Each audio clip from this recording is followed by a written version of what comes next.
In news overseas, U.S. President Donald Trump is accusing Iran of doing a very poor job of handling oil through the Strait of Hormuz, saying it was not the agreement made. He also says Iran better not be charging ships to pass through the key waterway. Meanwhile, Israeli Prime Minister Benjamin Netanyahu instructed his cabinet to begin direct negotiations with Lebanon, as Iran says Israeli attacks blatantly violate the ceasefire.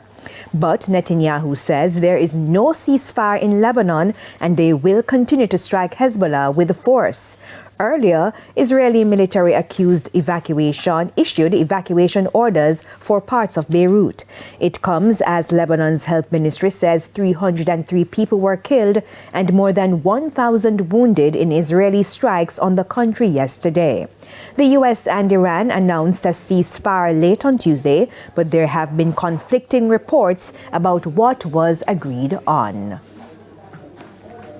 Of course, sports is next. And let me tell you, Andrea, I heard that tease at the top of the news said that O'Shea Nation is going to the World Cup to officiate as a referee. And I'm almost certain this is the same O'Shea Nation I played cricket against, and he's now refereeing football. I'm really interested in that particular really, story. Buju? You interrupted the end part of the newscast just to tell everybody that? I'm wondering if it's the same You're really O'Shea a Nation. Jamaican. Once somebody make it a foreign, you have to just associate with them. But it's quite fine. I'm sure Jermaine will tell us it's actually the same O'Shea Nation. Jermaine Brown is standing by for sports, and it's next.